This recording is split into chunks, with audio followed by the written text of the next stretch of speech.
ध्येयमन्त्रं वदामः। पठामि संस्कृतं नित्यं वदामि संस्कृतं सदा ध्यायामि संस्कृतं सम्यक् वन्दे संस्कृतमातरम्। संस्कृतस्य प्रसाराय नैजं सर्वं ददाम्यहं संस्कृतस्य सदा भक्तो वन्दे संस्कृतमातरम्। संस्कृतस्य कृते जीवन् संस्कृतस्य कृते यजन् आत्मानमाहुतं मन्ये वन्दे संस्कृतमातरम्। वन्दे संस्कृतमातरम्। गतकक्षायां तवतु विषये वयं पठन्तः स्मः। 92पुटपर्यन्तं पठनं समाप्तम्। इदानीं किं करवाणि, गृहपाठं करवाणि उत दूरदर्शनं पश्यामि। इदानीम् एतत् प्रकरणम् अभिनयता इति गृहकार्यरूपेण दत्तमस्ति। तदेकवारं वयं पठामः। सम्भाषणमस्ति अत्र। तत्र तप्रत्ययस्य भिन्नभिन्नप्रयोगाः सन्ति। अर्जुनः वदति, इदानीं किं करवाणि, अहं किं करोमि इत्यस्य करवाणि इति रूपं कीदृशरूपमस्ति? एवम् आत्मनः विधिः अथवा आत्मनः निर्देशः किं करणीयमस्ति मया इति भावनायां करवाणि। भवान् करोतु इति साक्षात् आदेशः। आत्मनः विषये यदा आदेशः अथवा संशयः अथवा निर्देशविषये प्रश्नः यः भवति, कथनं भवति, तत्र लोट्लकारस्य प्रयोगः भवति। यथा कक्षायां छात्रः प्रविशति, तदानीम् आङ्ग्लभाषायां किं पृच्छति? May I come in, sir? तत्र संस्कृतवाक्यं किं भवितुमर्हति?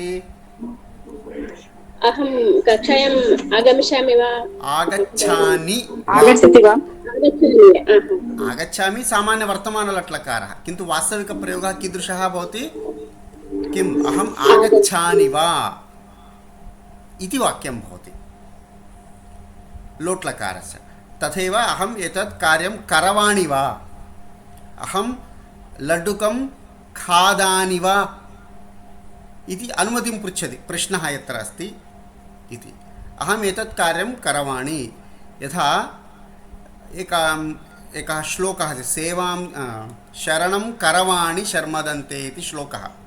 शरणं करवाणि, अहं भवत्याः शरणं कर्तुं समर्थः अस्मि वा, कर्तुं शक्नोमि वा इति प्रश्नं करोति आत्मनः निर्देशविषये।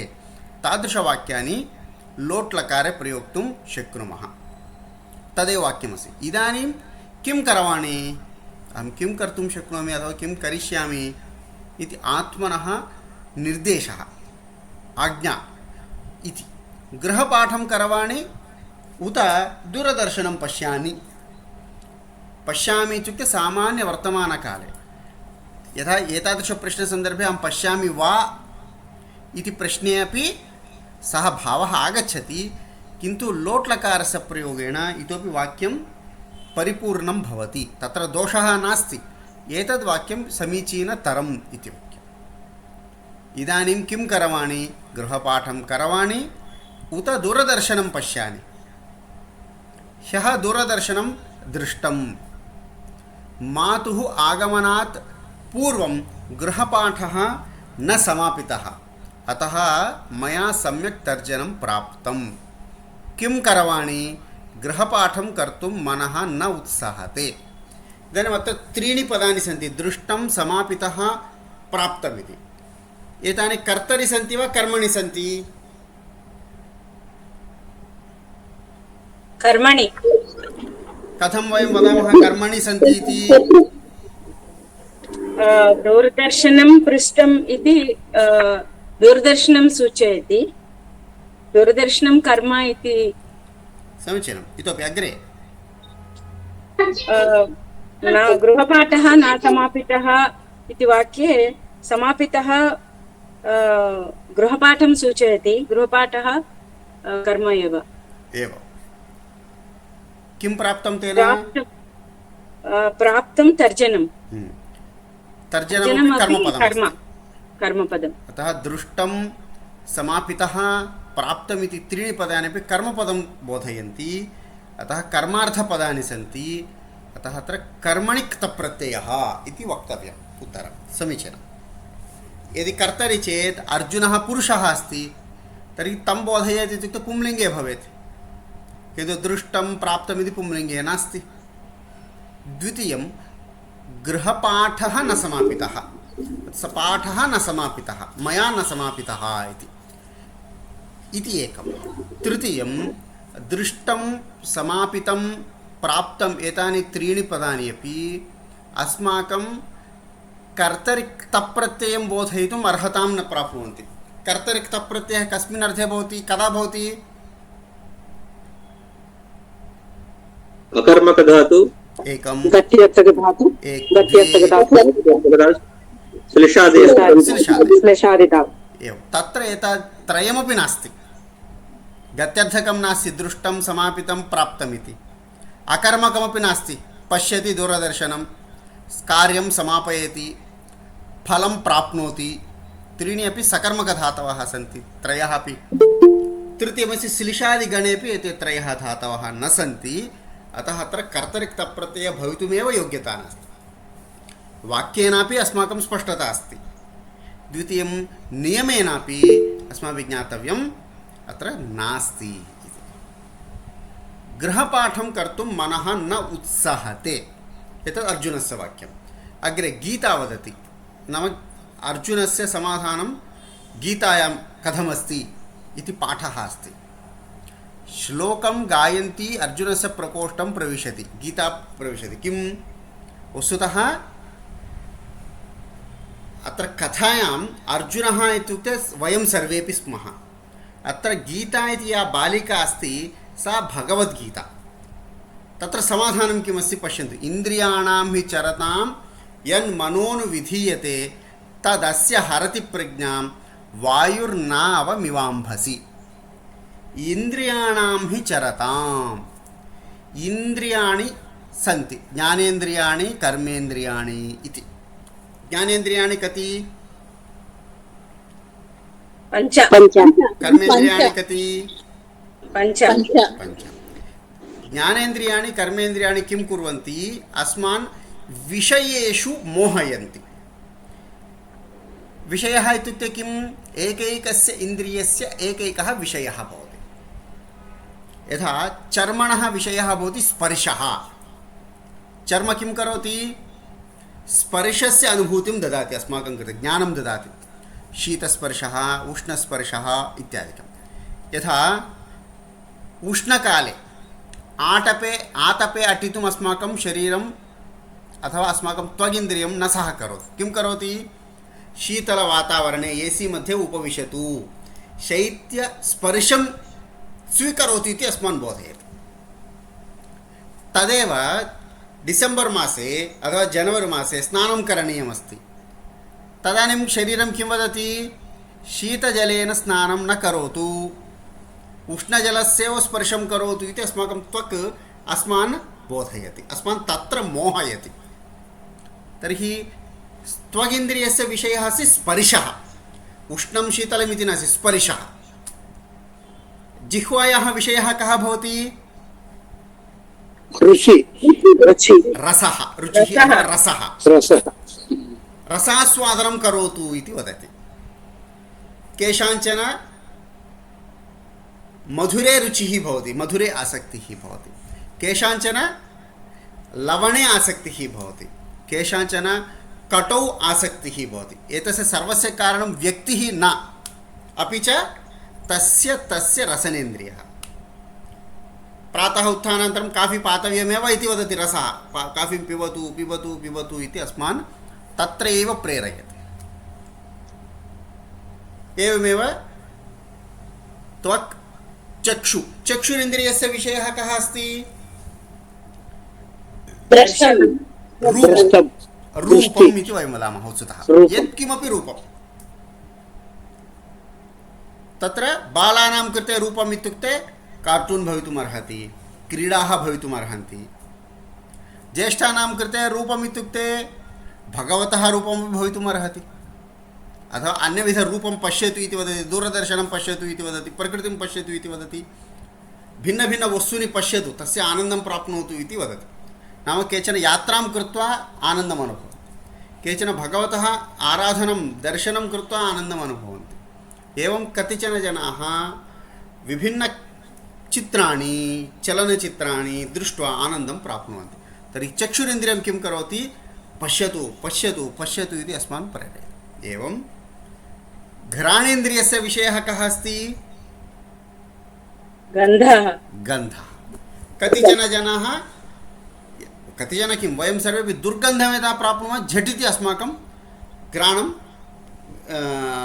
दूरीकरोति अस्मान्, तत्र दुर्गन्धः अस्ति। एवमेव सर्वदा सुगन्धस्य आस्वादनं करोतु इति घ्राणेन्द्रियं भवति। अनन्तरमस्ति श्रवणेन्द्रियः। श्रवणेन्द्रियस्य विषयः कः? ध्वनिः अथवा शब्दः। उत्तमगीतानि शृणोतु, उत्तमवचनानि शृणोतु इति उत्तमानां वचनानि। ये दुष्टाः भवन्ति ते दुर्वचनानि शृणोतु, वृथालापं करोतु, अन्येन सह वार्तां करोतु, अन्यस्य वचनानि शृणोतु इति अस्मान् बोधयति। एतानि पञ्च इन्द्रियाणि अस्मान् विषयेषु मोहयन्ति। यः जनः इन्द्रियाणां हि चरताम्, इन्द्रियाणां ये विषयाः सन्ति तेषु चरन्ति, यन्मनः अनुविधीयते तत्तद्विषये विहितं भवति मनः यस्य। एकक्षणं।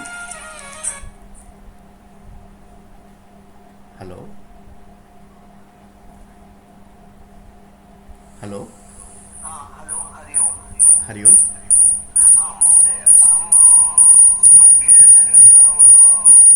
अहम् अधुना कक्षायामस्मि, कक्षां समाप्य दूरवाणीं करोमि। कक्षायामस्मि, कक्षां समाप्य दूरवाणीं करोमि। अस्तु, क्षम्यताम्। यः मनुष्यः इन्द्रियाणां हि चरताम्, इन्द्रिया विषयेषु एव चरन् भवति, मनः तत्र अनुविधीयते, तर्हि किं भवति तस्य कारणेन? तत् नाम इन्द्रियेषु मोहः, इन्द्रियचरणम् इति यत् कार्यमस्ति तत् किं करोति? तस्य प्रज्ञां हरति। प्रज्ञा इत्युक्ते उचितम् अनुचितं किं, किं करणीयं किं न करणीयम् इति प्रज्ञा भवति। ज्ञानं प्रज्ञा एतस्य भिन्नभिन्नकार्याणि। प्रज्ञा इत्युक्ते उचित अनुचित कार्याणां बोधं करोति प्रज्ञा। विवेकम् इति वक्तुं शक्नुमः तेलुगुभाषायां। समीचीनं। तत् अस्य इत्युक्ते अस्य मनुष्यस्य प्रज्ञां हरति। कथं? यथा अम्भसि नद्यां विशेषरूपेण समुद्रे नौकां स्थापयामः, तर्हि सा नौका किं करोति? वायुः तं कथञ्चित् नयति। वायुः अम्भसि नावं नयति। वस्तुतः गमनस्य कार्यं कस्य अस्ति? नावस्य, नौकायाः अस्ति, न तु वायोः। वायोः कार्यं प्रसारः एव, किन्तु वायुकारणेन नौका स्वयं कुतश्चित् भ्रमति। एवं जीवनयात्रां कः कुर्यात्? मानवः कुर्यात्। किन्तु तस्य नियन्त्रणं, यथा वायुः नौकां नयति तथा वायुः यथा नयति तथा इन्द्रियाणि अस्मान् नयन्ति कुत्रचित्। भगवतः भक्तिं करोतु, पूजां करोतु इति उत्तमं कार्यं, किन्तु तस्मिन्नेव समये इन्द्रियाणि किं वदन्ति?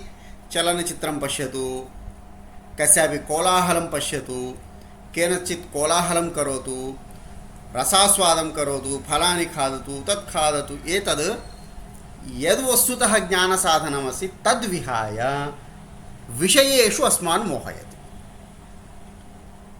इति श्लोकस्य भावः।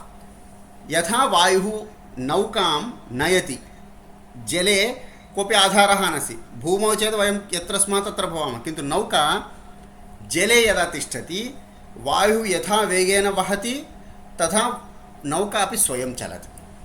यदि तस्य नियन्त्रणं मार्गे गमनस्य व्यवस्था यदि केनचित् न क्रियते तर्हि नौका स्वयं विहरति।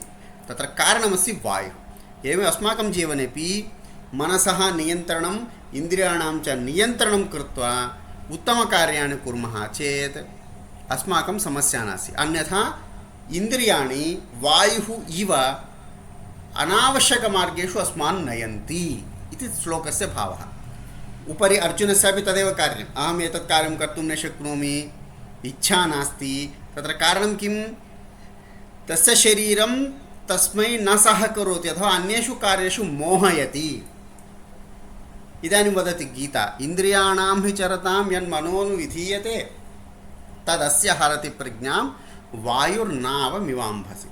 तस्मात् अतः महाबाहो, हे अर्जुन, यस्य इन्द्रियाणि विषयेभ्यः सर्वशः निगृहीतानि तस्य प्रज्ञा प्रतिष्ठिता।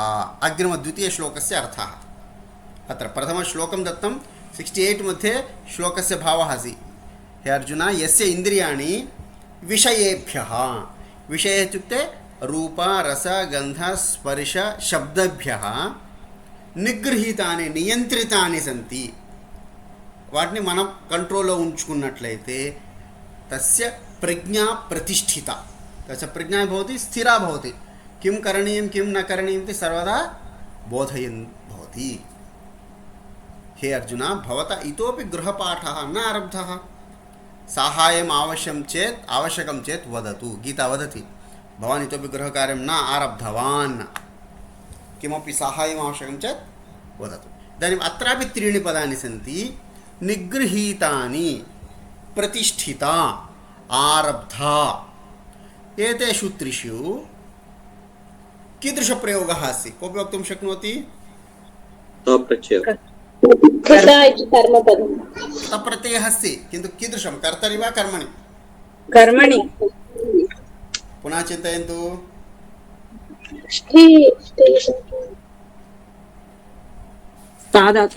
कर्तरि महोदय, प्रज्ञा प्रतिष्ठिता। प्रज्ञा प्रतिष्ठिता कीदृशप्रयोगः?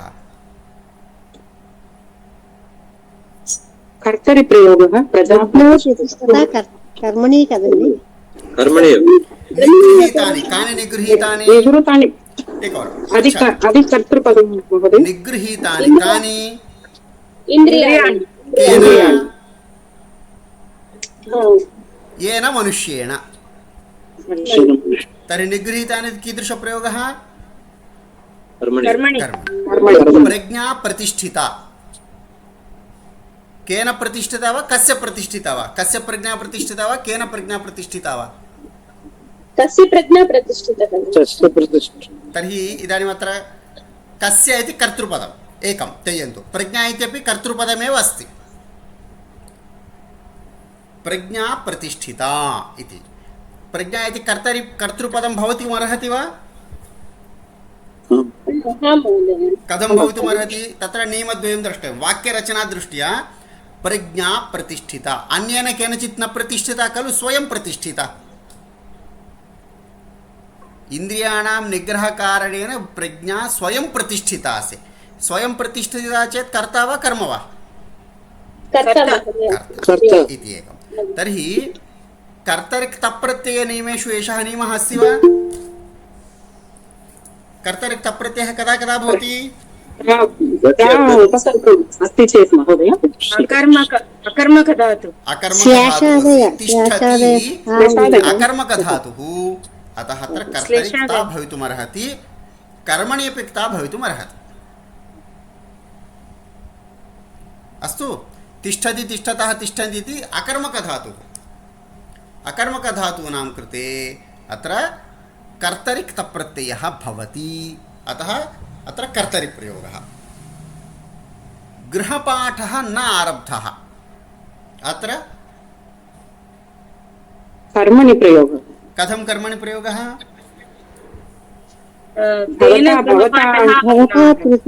अत्र आरम्भं कः करोति? गृहपाठं स्वयम् आरम्भं न करोति। सः अर्जुनः, कृष्णः, रामः केनचित् अन्येन करणीयमस्ति। गृहपाठे स्वयम् आरब्धं भवति वा? न महोदय। अतः अर्जुनेन भवता न आरब्धः इति कर्मणि प्रयोगः।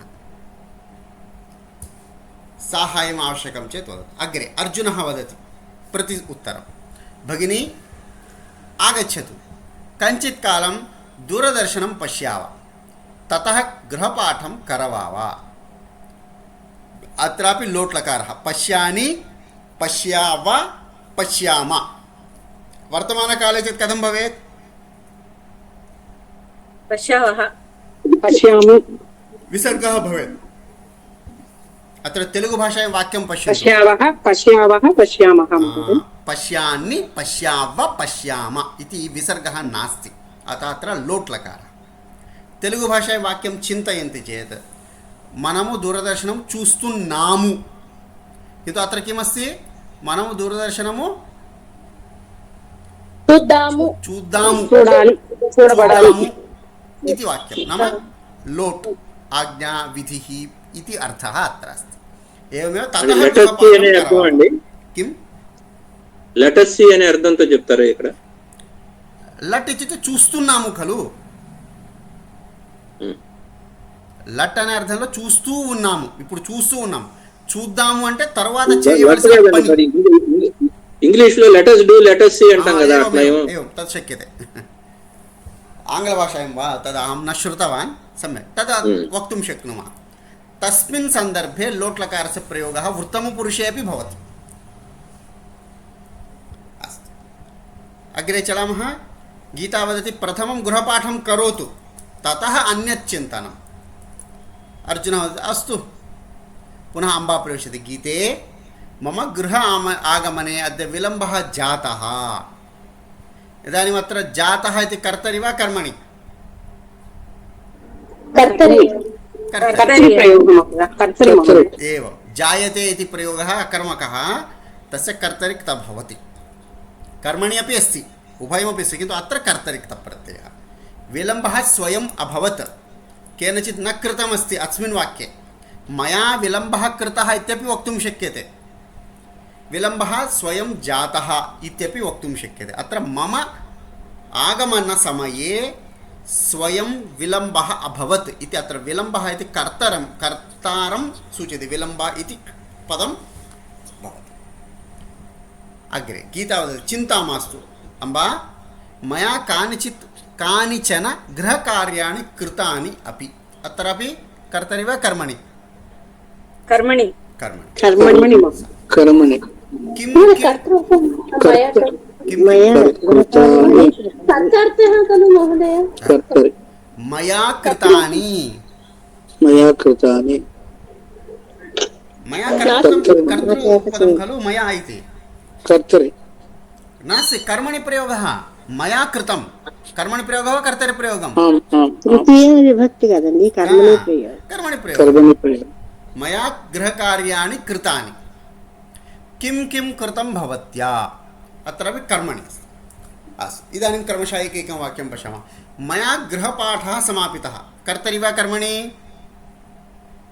कर्मणि अर्जुनेन अपि गृहपाठः कारितः, कर्तरि कर्मणि? कर्मणि कर्मणि। मधुरं खादितं, कर्तरि कर्मणि? मधुरं खादितं, मया खादितं, किं मधुरं, कर्मपदं मधुरम्। अर्जुनाय अपि दत्तं, अर्जुनाय अपि मया दत्तं। मया अर्जुनाय दत्तं। खादति ददाति इति पदानि सकर्मकपदानि, तत्र कर्तरिक्तप्रत्ययः भवितुमेव नार्हति। कारणं कर्तरिक्तप्रत्ययः त्रिषु स्थानेषु भवति। नम्बर् 1 गमनार्थकधातवः, द्वितीयम् अकर्मकधातवः, तृतीयं श्लिषादिगणे सन्ति ये अष्टधातवः तेषां।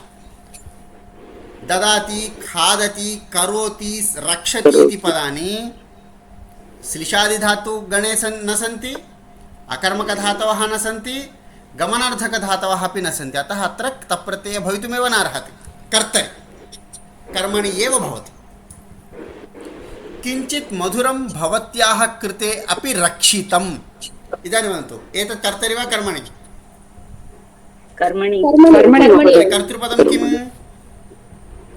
स्था धातु शीर्षात् मया मया अत्र मया रक्षितं गीतया भवत्या मया मधुरं रक्षितमस्ति भवत्याः निमित्तं समीचीनं तातस्य कृते पृथक् स्थापितं वस्तुतः स्था धातुः अकर्मकः तत्र कर्तरि अपि भवति कर्मणि अपि भवति अत्र कर्मणि अस्ति मधुरं स्थापितं मया इति पूजाप्रकोष्ठः मार्जितः कर्तरि कर्मणि कर्मणि समीचीनं कर्मणि शाटिका प्रक्षाल्य प्रसारिता कर्तरि कर्मणि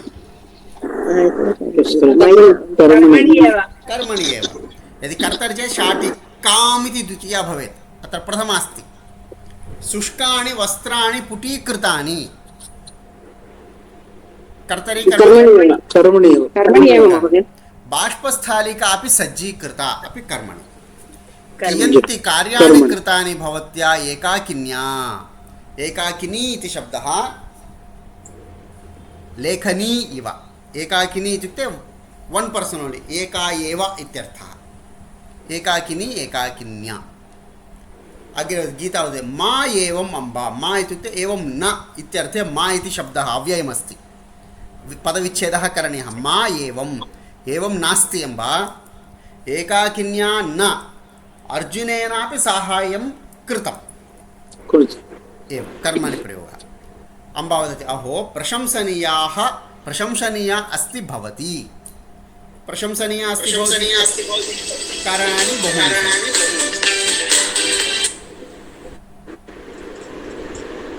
सा कार्यं कृतवती केषाञ्चन स्वभावः कीदृशः भवति मिलित्वा कृतं चेदपि अरे उत्तमं कार्यं कृतवान् भवान् इति वदति चेत् झटिति 10 जनाः मिलित्वा कार्यं कुर्वन्ति चेदपि सत्यं सत्यम् इत्येव आनन्दम् अनुभवति किन्तु एषा उत्तमा अस्ति गीता अहम् एकाकिनी न कृतवती अर्जुनः अपि मम साहाय्यं कृतवान् इति सत्यं कथयति मानवसहजस्वभावः कः यदि कोऽपि प्रशंसां करोति तत् पूर्णप्रशंसां स्वयं प्राप्तुं प्रयत्नं कुर्वन्ति तादृशलोभः भवति मोहः भवति किन्तु एषा तादृशी नास्ति अतः उत्तमा अस्ति प्रशंसनीया अस्ति भवती इति वदति अस्तु एतत् सम्भाषणं पठितवन्तः अत्र कोऽपि प्रश्नः अस्ति कस्यापि महोदय अहम् एतानि सर्वेपि गीता वदति खलु अतः कर्तृ इति अहं मन्ये इदानीं भवान् गत्यर्थः अकर्मकः क्लेश नास्ति अतः एतत् सर्वे अपि कर्म अर्थ इति वदति खलु महोदय इदानीम् अहं सर्वे अपि कर्तृ इति लिखिष्यति न सर्वं कर्तरि न भवति खलु कर्तरि अपि अस्ति कर्मणि अपि अस्ति तत् कुत्र इति अस्माभिः अन्वेषणं करणीयम् धन्यवादः अस्ति अग्रे शुभम् अनन्तरम् इदानीम् एतत् प्रकरणम् अवलम्ब्य उचितेन क्तप्रत्ययान्तशब्देन रिक्तस्थलानि पूरयेत एतत् भवन्तः एकवारं चर्चां कुर्मः अर्जुनेन दूरदर्शनं दृष्टम् अर्जुनेन तर्जनं प्राप्तं गीतया गृहपाठः समापितः गीतया अर्जुनाय मधुरं दत्तं गीतया अर्जुनेन गृहपाठः तारितः गीतया शाटिका प्रक्षाल्य प्रसारिता प्रसारिता अथवा प्रसारिता शाटिका समीचीनं गीतया शुष्कानि वस्त्राणि पुटीकृतानि कृतानि गीतया बाष्पस्थालिका सज्जीकरणम् इत्युक्ते रेडि करणम् इति सिद्धं करणीयम् इत्यर्थः गीतया पूजाप्रकोष्ठः कियन्ति कार्याणि कृतानि समीचीनम् एतावता वयं पुटीकृतानि इत्यर्थः तेलुगुभाषा फोल्डिङ्ग् इति आङ्ग्लभाषायां भवति मडतबेट्टडम् एवं भगवद्गीतायाः श्लोकाभ्यासः भगवद्गीतायाः तृतीयाध्यायस्य नामस्य कर्मयोगः एतत् कृतवन्तः खलु सर्वेपि महोदय इदानीम् अयं क्तप्रत्ययः यथा कर्मणि भावे चार्थे तथा कर्तरि अपि अर्थे सम्भवति कर्तरिप्रयोगो यथा अकर्मकधातोः कर्तरि क्तप्रत्ययः एतत् सर्वं समाप्तं खलु न आम् महोदय एतत् समाप्तं खलु? आं महोदय। तर्हि तत् किमर्थं पठितवन्तः? अच्छा, गृहकार्यरूपेण कृत्वा आगच्छन्तु इति उक्तं। सम्यक्, एतत् सर्वमपि समाप्तं। गत्यर्थकधातवः, श्लिशादिधातवः, 96, 97 एतत् सर्वं पठितवन्तः। 98 महोदय। 98 पठनीयमस्ति वा? आं महोदय। तप्रत्ययान्तं रूपं विशेषणं भवति। विशेषणं भवति इत्यस्य अर्थः कः? विशेषस्य गुणाः अत्र आगच्छन्ति इत्यर्थः। यथा विशेषणविशेष्यभावनियमं पठितवन्तः वयं। कः नियमः? यल्लिङ्गं यद्वचनं यद्वचनं याचविभक्तिः इति नियमः। सा च विभक्तिः विशेष्यस्य। तस्य साररूपेण वदामि। विशेषणविशेष्ययोः समानं लिङ्गं, समानं वचनं, तृतीयं किं? समाना विभक्तिः। विभक्ति लिङ्गवचनविभक्तयः समानाः भवन्ति। कस्य कस्य? विशेषणस्य विशेष्यस्य।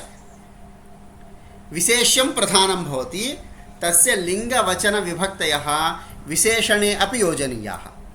इदानीं पाठः पठितः इति वाक्ये पठित इति पदं विशेषणं, नाम विशेषणगुणाः भवन्ति। पाठः इति विशेष्यं, नाम अत्र लिङ्गपरिवर्तनं न भवति। पदस्य यल्लिङ्गमस्ति तदेव भवति। यदि एकवचनं चेत् एकवचनं, द्विवचनं चेत् द्विवचनं, यथा अस्ति तथा भवति। एतत् कर्मपदमनुसृत्य अथवा कर्तृपदमनुसृत्य लिङ्गवचनविभक्तयः भवन्ति। कर्मणि तप्रत्यये छात्रेण इति कर्तृपदं, कर्तृपदं। कर्मणि कस्य अनुसरणं करणीयमस्ति? क्रियापदस्य प्रथम उदाहरणे छात्रः यद्यपि कर्ता अस्ति, कर्मपदानि भिन्नानि सन्ति। यदा पाठः पुंलिङ्ग एकवचनम्, अतः पठितः इति एकवचनं भवति। पत्रिका इति स्त्रीलिङ्ग एकवचनं, पठिता इति स्त्रीलिङ्ग एकवचनं। पुस्तकं पठितम् इति नपुंसकलिङ्ग एकवचनं, अतः नपुंसकलिङ्ग एकवचनम् अत्रापि अस्ति। एतत् किं? समानं लिङ्गम् इत्यस्य उदाहरणानि। द्वितीयं किं? वचनमपि समानं भवति। यथा कविना कृतं, किं किं कृतं? लिखितम् इति प्रश्नः, वाक्यं। कविः अत्र कर्तृपदं, काव्यमित्येव कर्मपदं, किन्तु एकत्र एकवचनं, द्वितीये द्विवचनम्, अनन्तरं बहुवचनं। तदनुसारं तप्रत्ययान्तं पदं परिवर्तते। काव्यं नपुंसकलिङ्ग एकवचनं, लिखितं नपुंसकलिङ्ग एकवचनं। काव्ये नपुंसकलिङ्ग द्विवचनं, लिखिते नपुंसकलिङ्ग द्विवचनं। काव्यानि नपुंसकलिङ्ग बहुवचनं, लिखितानि नपुंसकलिङ्ग बहुवचनम्। अत्र कर्मपदस्य लिङ्गवचनविभक्तयः समानाः भवन्ति इत्यत्र वचनं पश्यन्तु। काव्यं लिखितं, काव्ये लिखिते, काव्यानि लिखितानि। गद्यं लिखितं, गद्ये लिखिते, गद्यानि लिखितानि। पुस्तकं पठितं, पुस्तके पठिते, पुस्तकानि पठितानि इति समानवचनं भवति। तृतीयं किं? विभक्तिः अपि समाना भवति। एतावत्पर्यन्तं कर्तरि कर्मणि मध्ये वयं सामान्यतया प्रथमाविभक्तौ पश्यामः। अत्र अन्यविभक्तयः अपि भवन्ति। यथा तेन कविता लिखिता, एतद् वाक्यं पश्यन्तु। तेन कविता लिखिता।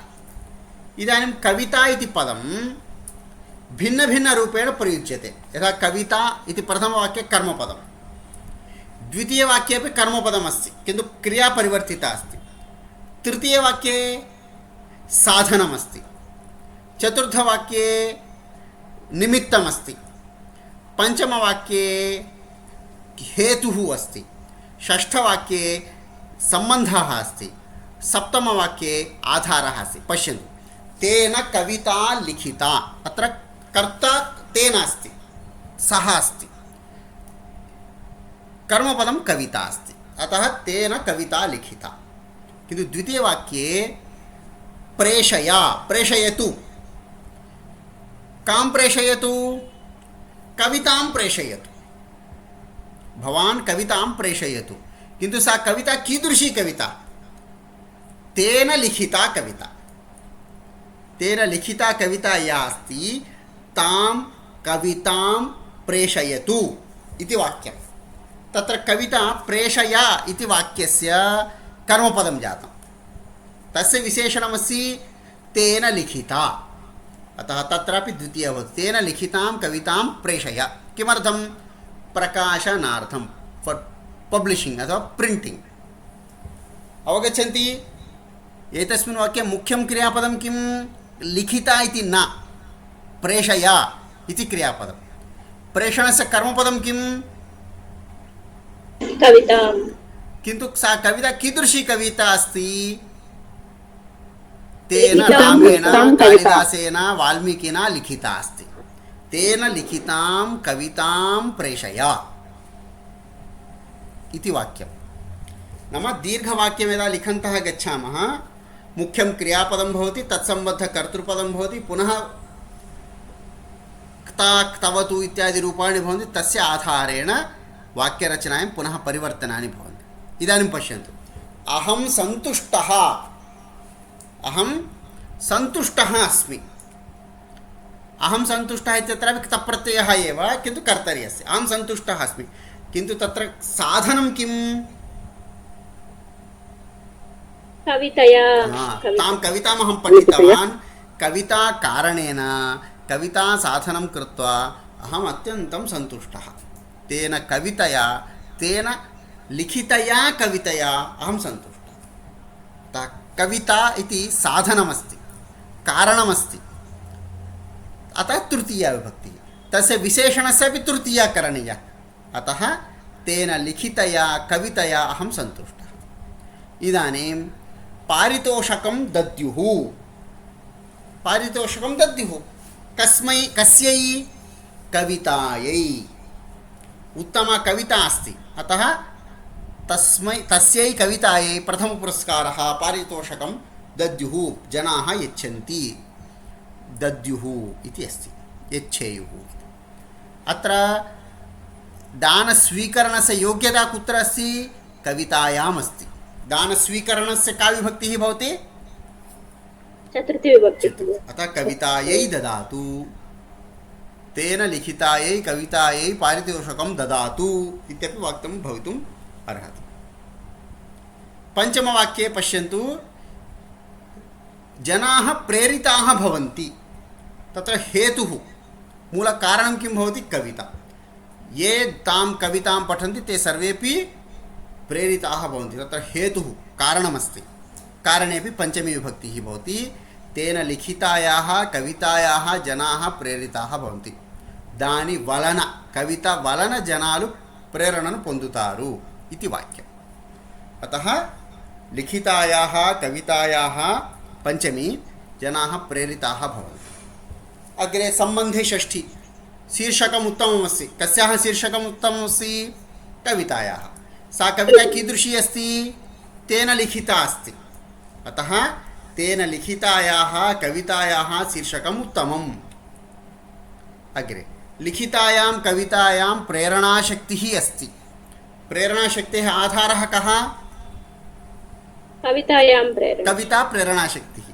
आधारस्य का विभक्तिः सप्तमी एकवचनम् अतः तेन लिखितायां कवितायां प्रेरणाशक्तिः अस्ति इदानीम् अत्र एतस्मिन् सन्दर्भे किञ्चित् वदामि वयं दीर्घकथाः यदा पठामः एतादृशं चिन्तनं करणीयम् अत्र एषा विभक्तिः किमर्थमस्ति भावं तु अवगच्छामः वयं सरलतया किन्तु महोदय वयं भाषाप्रयोगं कर्तुं समर्थाः न भवामः इत्यत्र कारणं किम् अस्माकं पठनस्य अभावः इदानीं कंप्यूटर् मध्ये वयं किमपि पृच्छामः चेत् सङ्गणकं ददाति इंटर्नेट् ददाति कदा ददाति? तस्य समीपे विषयः भवति चेत्।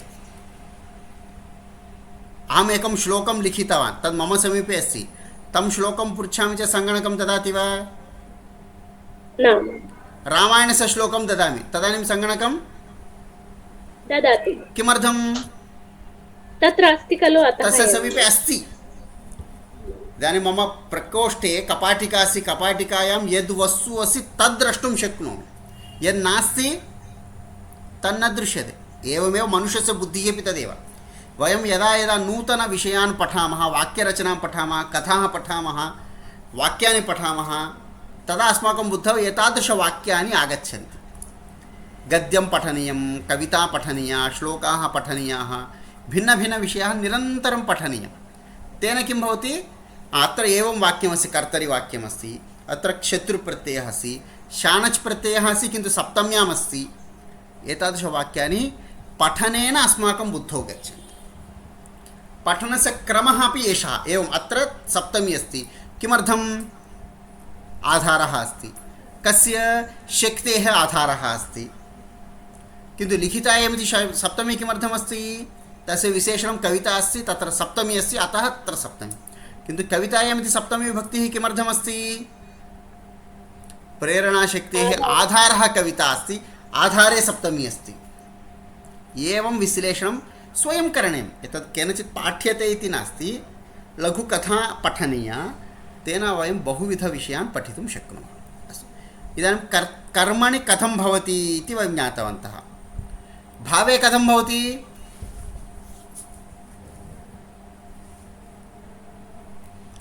भावे विशेषणविशेष्यभावस्य नियमस्य दर्शनं भवितुं नार्हति।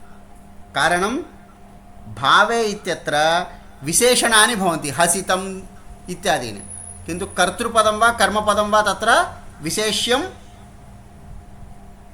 न भवति। अतः सर्वदा तत्र किं भवति? विशेषणानि एव सन्ति। क्रियां बोधयति।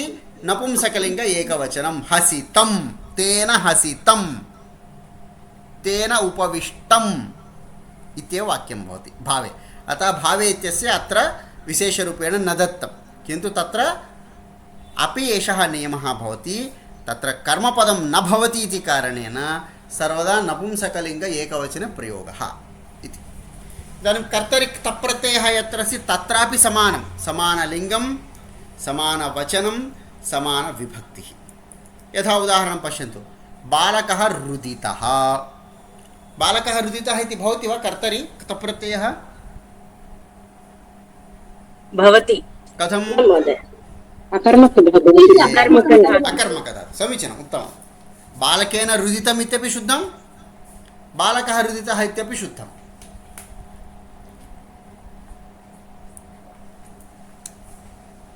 अग्रे बालिका रुदिता, मित्रं रुदितम्। अत्र कर्तृपदं बालकः चेत् रुदितः, बालिका चेत् रुदिता, मित्रं चेत् रुदितम् इति कर्तृपदस्य लिङ्गानुसारं क्रियापदस्य तप्रत्ययान्तस्य पदस्यापि पुंलिङ्ग, स्त्रीलिङ्ग, नपुंसकलिङ्ग प्रयोगाः। सम्यक्। वचनं पश्यन्तु, शिशुः कर्तृपदम् अत्र अस्ति। शिशुः रुदितः, शिशू रुदितौ, शिशवः रुदिताः इति रूपाणि। शिशुः एकः चेत् रुदितः, द्वौ चेत् रुदितौ, बहवः चेत् रुदिताः इति प्रयोगः। अनन्तरं विभक्तिः। अत्रापि यथा पूर्वं कविताशब्दस्य एकवचन प्रथमा द्वितीया तृतीया अस्ति, तथा अत्र शिशुशब्दः सप्तविभक्तिषु भवति। यथा शिशुः मातरम् उपसरति, मातुः समीपं गच्छति इत्यर्थः। कीदृशः शिशुः मातरम् उपसरति? रुदितः शिशुः। यदा बालकः रुदति वयं किं कुर्मः? तं स्वीकुर्मः। बालकम् उन्नयामि, वयं बालकम् उन्नयामः। कीदृशं बालकम् उन्नयामः? रुदितं शिशुम् उन्नयामि अथवा उन्नयामः। अत्र कर्तृपदम् अहम् उन्नयामि इति, शिशुः इति कर्मपदं, तस्य विशेषणमपि द्वितीयायां भवति। रुदितं शिशुम् अहम् उन्नयामि। अहम् उद्यानं गच्छामि, केन सह? शिशुना सह। कीदृशेन शिशुना सह रुदितेन शिशुना शिशुः तृतीया, अतः रुदितेन इति विशेषणं भवति, तत्रापि तृतीया, रुदितेन शिशुना सह। अहं गुडं ददामि, गुडम् इत्युक्ते बेल्लं, गुडं ददामि, कस्मै? शिशवै शिशवे। कीदृशाय शिशवे? रुदिताय शिशवे। दानार्थे चतुर्थी, अतः शिशवे चतुर्थी भवति, तस्य विशेषणस्य रुदिताय शिशवे इत्यपि भवति। अनन्तरं शिशोः अहं कर्तरीं स्वीकरोमि, बालकस्य अस्य कर्तरी अस्ति, अहं कर्तरीं स्वीकरोमि। कीदृशात् शिशोः कर्तरीं स्वीकरोमि? रुदितात् एवं सः रुदितवान् अस्ति, तस्य कोऽपि कर्तरीं स्थापितवान्, अथवा कर्तर्या क्रीडन् अस्ति, तस्मात् अहं कर्तरीं स्वीकरोमि। शिशोः नाम रमेशः। कीदृशस्य शिशोः नाम रमेशः? रुदितस्य। अग्रे मम अनुकम्पा अस्ति। अनुकम्पा इत्युक्ते प्रीतिभावना अथवा दया इति भावः। तस्य उपरि वयं किं कुर्मः? प्रीतिं कुर्मः। अरे एषा रोदनं करोति इति जालि चूपिच्छनं तेलुगुभाषा तादृशं। कस्मै अनुकम्पा, कस्मिन् अनुकम्पा अस्ति? शिशौ अनुकम्पा अस्ति। मम अनुकम्पा शिशौ अस्ति। आधारः कीदृशे शिशौ? रुदिते शिशौ। एवं प्रयोगाः सप्तविभक्तिषु भवन्ति। अत्र यत् पठितवन्तः, अत्र कोऽपि सन्देहः अस्ति कस्यापि?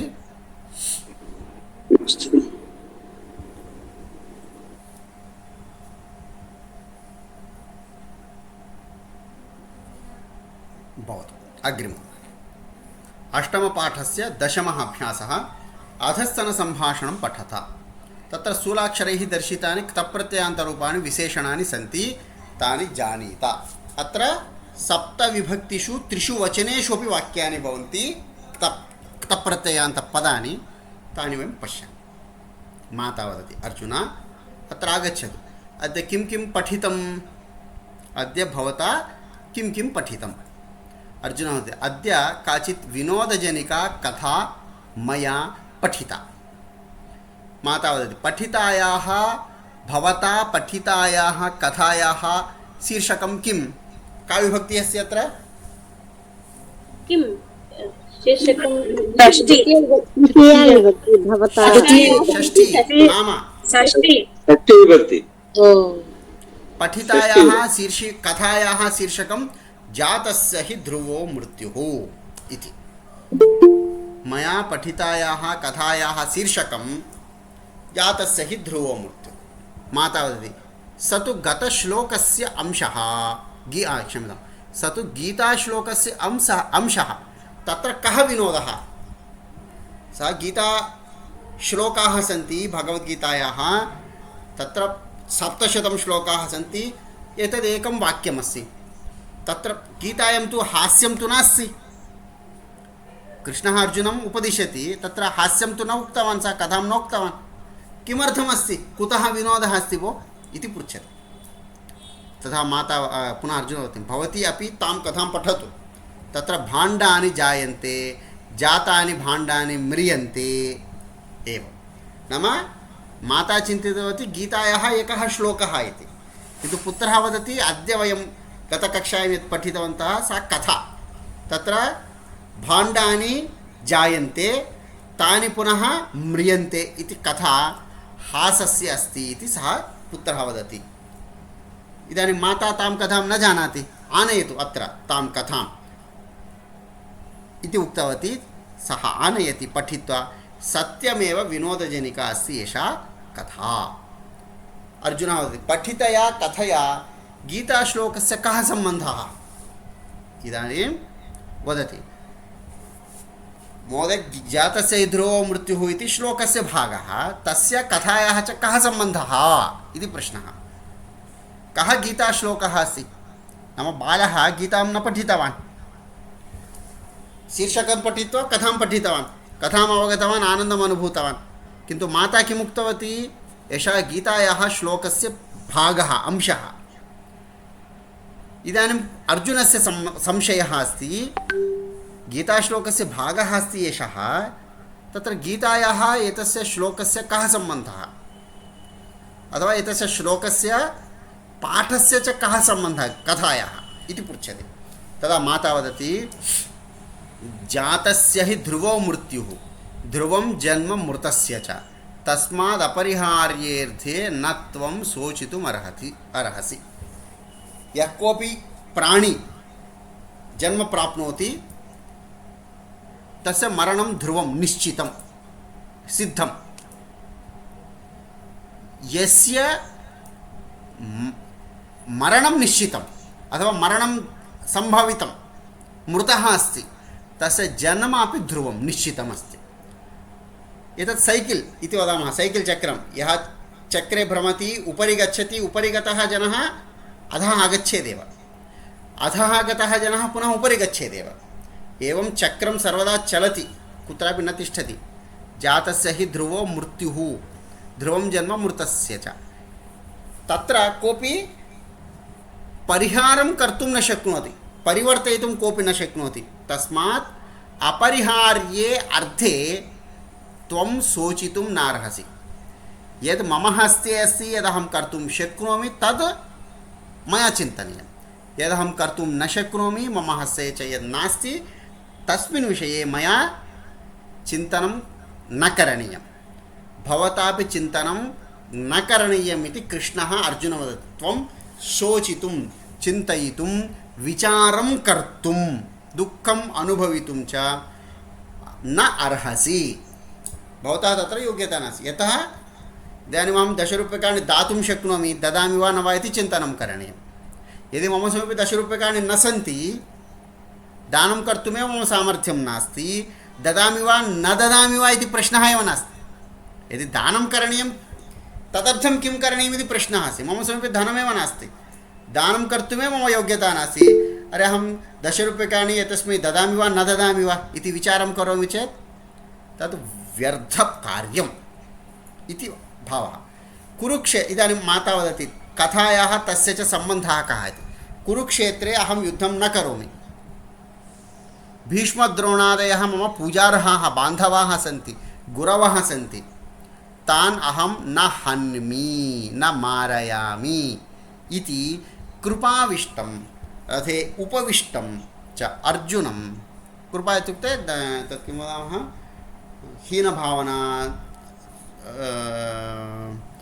तादृशभावना, अग्रे यः गन्तुं न शक्नोति तादृशे उपविष्टम् अर्जुनं भगवान् कृष्णः आत्मतत्त्वम् अबोधयत्। यत् यस्य जन्म सम्पन्नं तस्य मृत्युः निश्चितः, ततः सः एव क्षत्रियकुलोत्पन्नं न धर्मं न तद्धर्मं स्मारयति।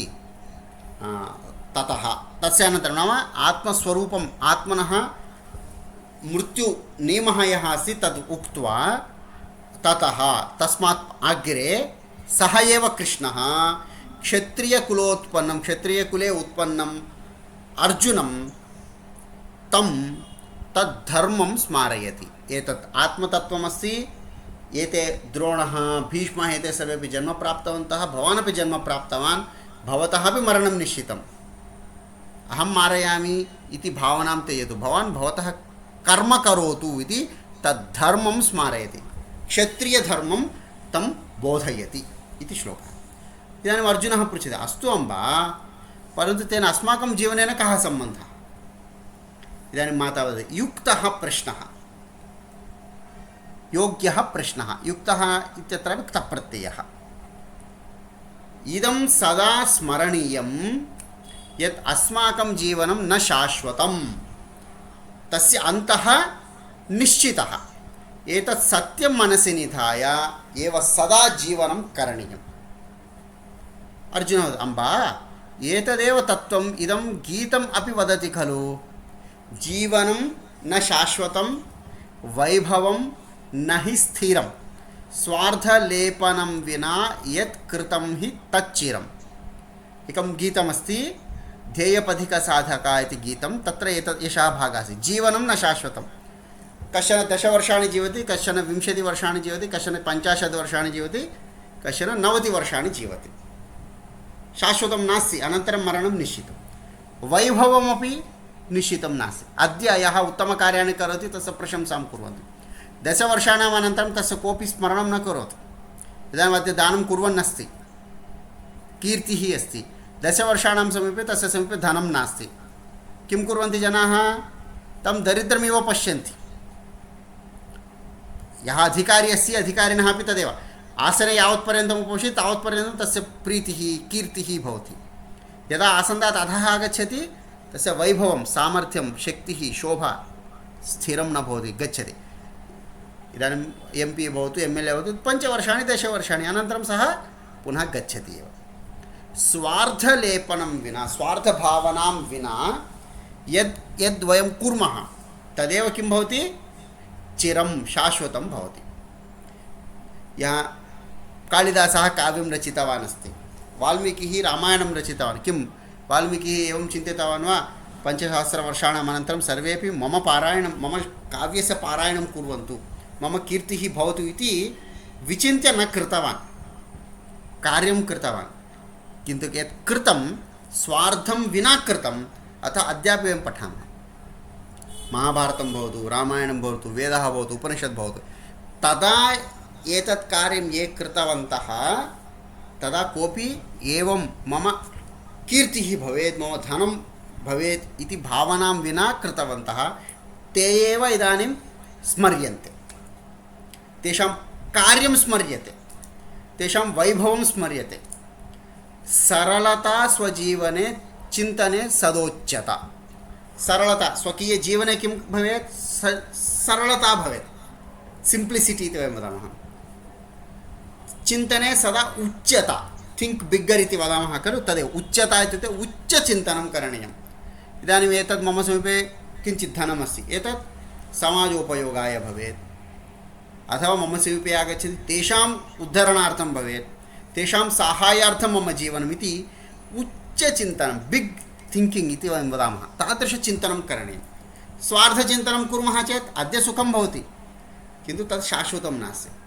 1 लक्षं सम्पादयामः, 10 लक्षं सम्पादयामः, 1 कोटि सम्पादयामः, किन्तु मरणानन्तरम् अस्माभिः सह किमपि न भवति।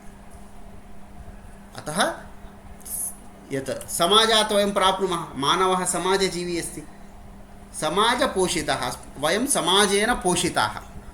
यद्यपि धनम् अस्माकमिति चिन्तयामः, किन्तु तद्धनस्य मूलं कुत्र अस्ति?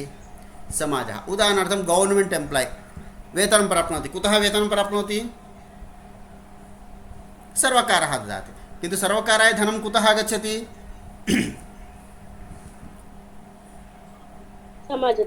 टैक्स द्वारा एव आगच्छति।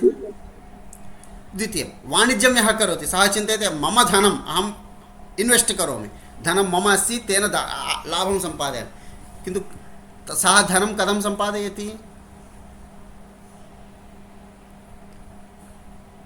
उदाहरणार्थं कार्यान कंपनी अस्ति, सः प्रतिवर्षं 1 लक्षं यानानि निर्माति, तेन कोटिशः रूप्यकाणि सम्पादयति। इदानीं तत्र कारणं कः अस्ति? तस्य धनं कारणमस्ति वा? जनाः क्रीणन्ति चेत् खलु, जनाः न क्रीणन्ति चेत् तस्य धनं सर्वं नष्टं भवति। अतः मानवः सर्वदा स जन्मना धनिकः भवतु दरिद्रः वा भवतु, समाजे अन्यजनं विहाय सः स्वकीयजीवनं यापयितुं न शक्नोति। तद् धनरूपेण वा, साहाय्यरूपेण वा, आर्थिकरूपेण वा, यत्किमपि भवतु, परस्परसहभावनां विना जीवनं न भवत्येव। इदानीं वयं प्रतिदिनं वस्त्राणि धरामः, किं मम समीपे धनमस्ति अतः वस्त्रं धरामि वा? कश्चन वस्त्रनिर्माता वस्त्रं निर्माति चेत् अहं धरामि। अहम् अन्नं खादन् अस्मि, किं मम धनकारणेन अहम् अन्नं खादन् अस्मि वा?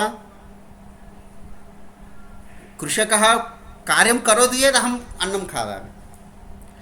किं कृषकः स्वकीय व्रीहिनिर्माणकारणेन सः जीवनं करोति वा? तस्मै अपेक्षित अन्यपदार्थम् अन्यजनतः प्राप्य सः जीवनं करोति। एवं परस्परसम्बन्धः अस्ति। यदि सः नास्ति, अन्यः मनुष्यः नास्ति, तर्हि मम जीवनं दुष्करं भवति। अतः वयं सर्वेपि समाजेन पोषिताः, समाजपोषिता वयम्।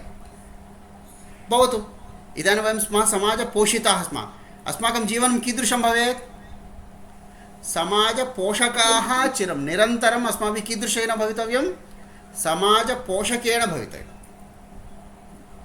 इदानीं तु समाजस्य पोषणं कुर्वन्तः एव स्मः ट्याक्स् पे कुर्मः अन्यविधक्रयणं कुर्मः तत्र कीदृशी भावना भवेत् मम कारणेन अयं जीवेत् मम कारणेन एषः किञ्चित् लाभं प्राप्नोतु तदा एव मम जीवनं धन्यं ते चिन्तनीयम् इदानीम् अहं फलं क्रीणामि चेत् एषः मम कारणेन गृहं निर्मातु इति बुद्धिः न मम कारणेन एषः किञ्चित् लाभं प्राप्नोति चेत् मम जीवनं धन्यं तदा अहं समाजपोषकः भवामि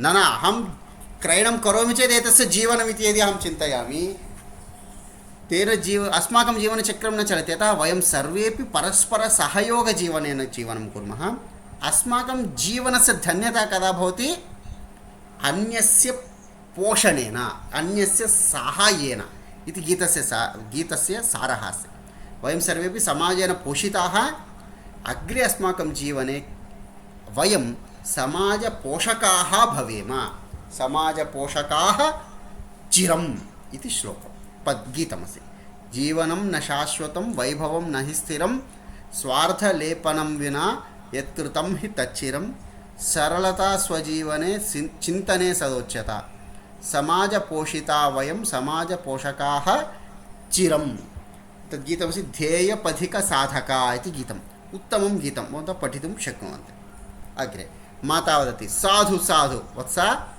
सम्यक् चिन्तितं भवता वयं समाजेन पोषिताः समाजस्य पोषणम् अस्माकं कर्तव्यमस्ति इति भवतु अग्रे एते सुभाषिते उच्चैः पठता भोगान् भुक्ताः वयमेव भुक्ताः तपो न तप्तं वयमेव तप्ताः कालो न यातो वयमेव याताः तृष्णा न जीर्णा वयमेव जीर्णाः इति श्लोकः अस्ति तदारभ्य वयम् अग्रिमकक्षायां पठामः इदानीं एतावता यत् पठितं तत्र कस्यापि सन्देहः प्रश्नाः सन्ति चेत् प्रष्टुं शक्नोमि महोदय नमस्कारः प्रसाद महोदय नमस्ते वदतु महोदय द्वयोः वस्तुनोः सम्बन्धः कः इति प्रष्टव्यं चेत् विभक्त्यां प्रथमवाक्ये अस्ति पठितया कथया गीताश्लोकस्य कः सम्बन्धः तत्र अहं चिन्तयामि पठितया कथया तृतीयामस्ति अनन्तरम् अस्तु अम्ब परन्तु तेन अस्माकं जीवनेन कः सम्बन्धः द्वयोरपि तृतीयामेव अस्ति प्रथमे तृतीया विभक्त्यां षष्ट्या विभक्त्यां द्वितीयवाक्ये द्वयोरपि तृतीया विभक्त्यामेव का विभक्ति प्रयोजनीया वाक्यद्वयं पुनः वाक्यद्वयं वदतु भवान् किं वाक्यद्वयं पठितया कथया गीताश्लोकस्य कः सम्बन्धः एकं द्वितीयं तेन अस्माकं जीवनेन कः सम्बन्धः इदानीम् अत्र पश्यामः एकवारं चिन्तनं कुर्मः प्रश्नः कः अस्ति कः सम्बन्धः कः सम्बन्धः इति प्रश्नः सम्बन्धे सामान्यसम्बन्धे षष्ठी भवति गीताश्लोकस्य अस्माकं जीवनस्य च कः सम्बन्धः इति अत्र सम्बन्धः द्वयोः भवति सर्वदा गीताश्लोकस्य जीवनस्य इति तदर्थं सम्बन्धे सामान्यसम्बन्धे षष्ठीविभक्तिः अत्र प्रयुक्ता अस्ति तर्हि सहयोगे तृतीया इति प्रयोगेण पठितया कथया सह अस्माकं जीवनस्य गीताश्लोकस्य कः सम्बन्धः नाम सम्बन्धस्य कथायाः जीवनस्य क्षम्यतां गीताश्लोकस्य कथया कः सम्बन्धः अस्ति इति वदति अत्र सहयोगे तृतीया अत्र सः पदं योजनीयमस्ति मध्ये पठितया कथया सह गीताश्लोकस्य कः सम्बन्धः इति प्रथमं सम्यक् अत्र सम्बन्धे सामान्यसम्बन्धे गीताश्लोकस्य इति षष्ठी केन सह सम्बन्धः रामेण सह कृष्णेन सह इतिवत् कथया सह कः सम्बन्धः अस्ति कस्य इत्युक्ते गीताश्लोकस्य यदा रामस्य पुत्रः दशरथः इति वाक्ये रामस्य इति षष्ठी, गीताश्लोकस्य षष्ठी। केन सह सम्बन्धः इत्यर्थे तृतीया, पठितया कथया सह इति वाक्यं। द्वितीयं पश्यन्तु, तेन अस्माकं जीवनेन सह कः सम्बन्धः इत्यत्रापि तृतीया स्वीकरणीया। तेन श्लोकेन अस्माकं जीवनेन च, अत्र चकारः अपि योजनीयः भवति, तेन वाक्यं स्पष्टं भवति।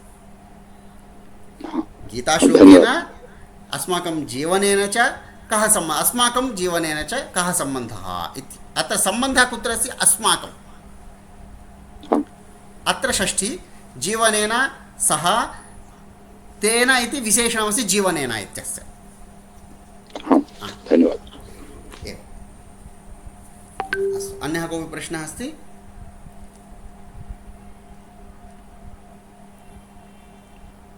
भवतु। इदानीं वयं केवलं 100तमे पुटे మహోదయ అది ఒక్కసారి తెలుగు చెప్పరా?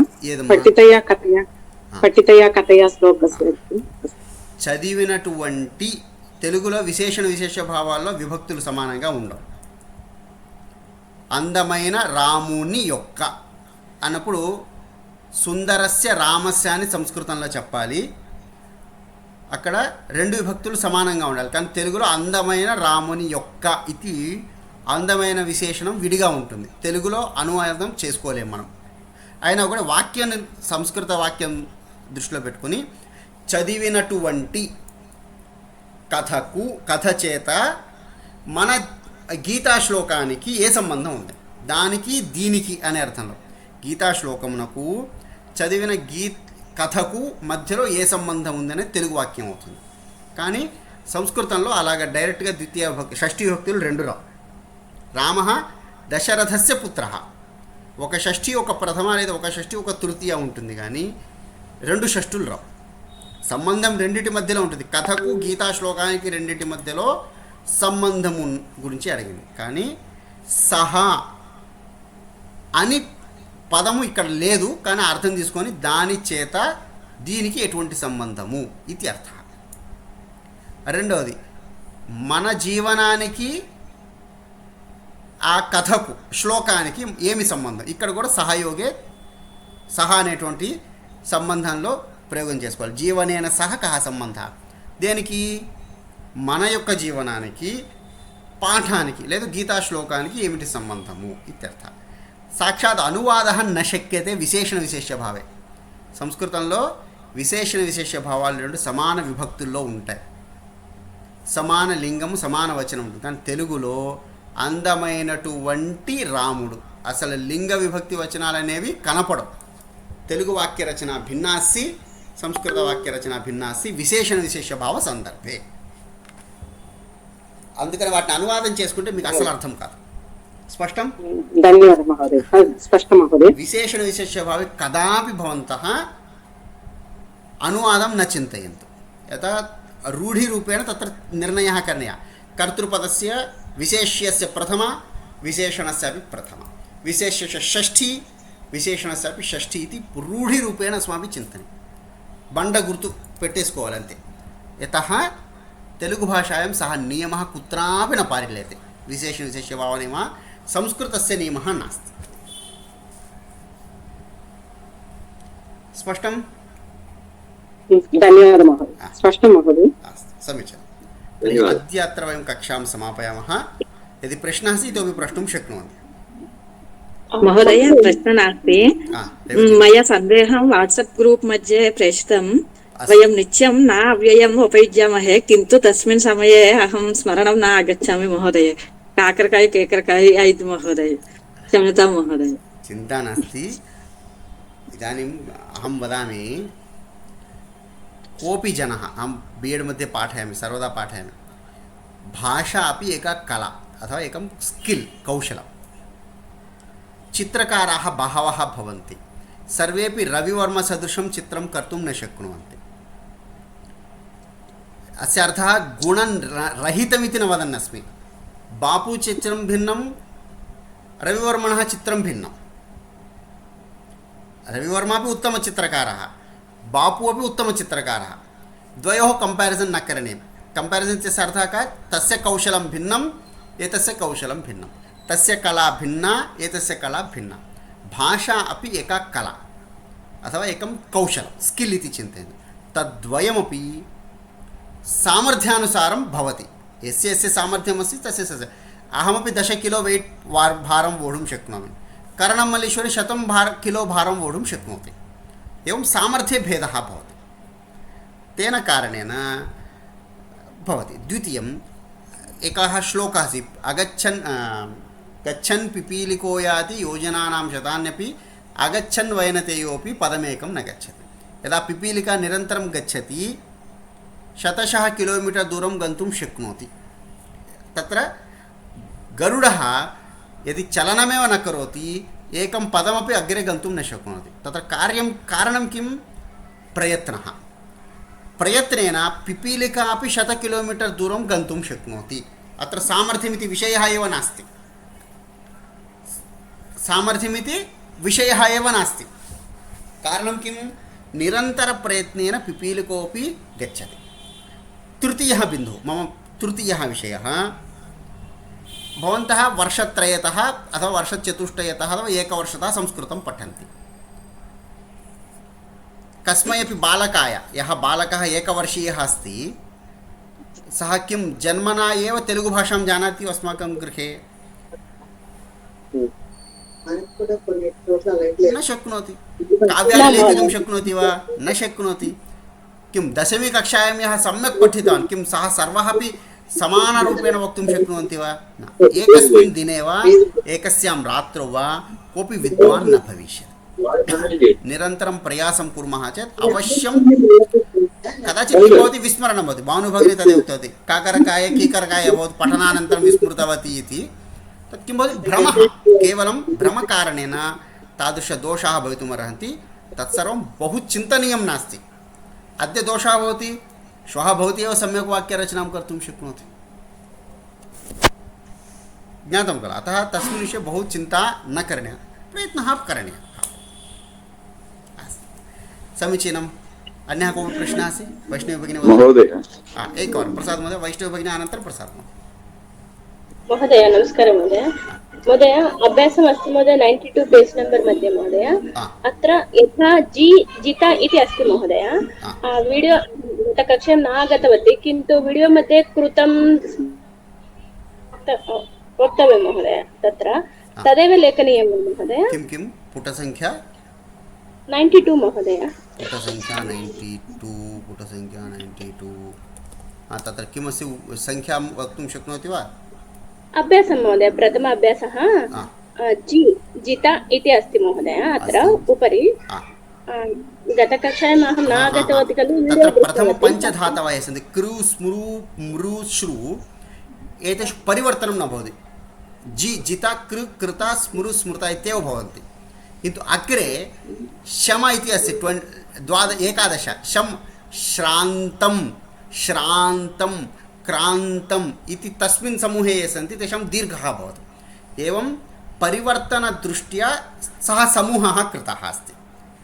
उदाहरणत्वेन अत्र पञ्चधातवः धातुद्वयमस्ति। अग्रे अग्रे यदा भवन्तः रूपाणि पठितवन्तः, पाठेषु इतोपि बहूनि रूपाणि सन्ति, तानि सर्वाणि अपि तस्मिन् समूहे भवद्भिः स्थापनीयमस्ति। कृतमित्येव प्रयोगः। अन्यत् तेलुगु भाषायां वदामि మహోదయ.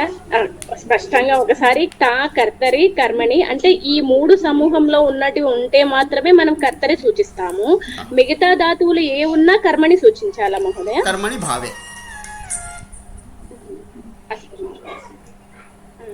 ధన్యవాదాలు. ప్రసాద్ మహోదయ ఇదాनीं वदतु. महोदय, मा न द्वे पदे समानार्थकौ वा महोदय? निषेधार्थं बोधयन्ति, त्वापि प्रायः समानार्थकं भवति. नकारस्य इतोपि षड् अर्थाः सन्ति, तदहम् अग्रिमकक्षायां सूचयिष्यामि. नकारस्य षड् अर्थाः सन्ति. मा इत्यस्य मासु इति निषेधः एकः एव अर्थः अस्ति. नकारस्य षड् अर्थाः तदेव पाठयिष्यामि. किं मैवम् अम्बा एकाकिन्या न, तत्र निषेधः कः अस्ति? एवं न भवती यदुक्तवती पूर्वं भवती उत्तमं कार्यं कृतवती भवती एकाकिनी एव एतत् कार्यं कृतवती इति यदा माता उक्तवती न एवं नास्ति भवती यद् वाक्यम् उक्तवती तत् सत्यं न इति तस्य वाक्यस्य खण्डनं निषेधः पूर्वतनवाक्यस्य निषेधः एषः धन्यवादः अस्तु अस्तु तर्हि अद्य अत्र समापयामः अग्रिमसप्ताहे 19-20 दिनद्वयम् एका अखिलभारतीयगोष्ठी अस्ति तिरुपतौ तत्र व्यवस्थायां भवामि यदि कदाचित् अहं सोमवासरे स्पष्टं सूचयामि सोमवासरे एव प्रातः अग्रिमशनि दिनद्वयमपि कदाचित् कष्टं भवति यथा अखिलभारतीयगोष्ठी प्रायः भारत्याः पूर्वपूर्णकालिकाः 500 जनाः अत्र आगच्छन्ति तिरुपतिम् अहं व्यवस्थाप्रमुखः अस्मि अतः कदाचित् न शक्यते चेत् अहं सोमवासरे एव सूचयामि अग्रिममङ्गलगुरुवासरे कक्षा प्रायः भवितुं नार्हति अनन्तरसप्ताहतः वयं प्रति सप्ताहे कक्षात्रयं स्वीकरिष्यामि तदारभ्य अहं मुक्तः अस्मि शीघ्रं वयं पाठ्यक्रमं एप्रिल् नास्ति मे 15-20 दिनाङ्काभ्यन्तरं पाठ्यक्रमं समापयामः अस्तु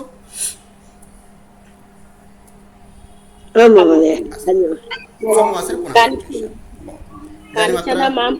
शान्तिमन्त्रेण कक्षां समापयामः सर्वे भवन्तु सुखिनः सर्वे सन्तु निरामयाः सर्वे भद्राणि पश्यन्तु मा कश्चित् दुःखभाग् भवेत् ॐ शान्ति शान्ति शान्तिः नमो नमः वयं पुनः मिलामः धन्यवादः स्वागतम् धन्यवादः महोदय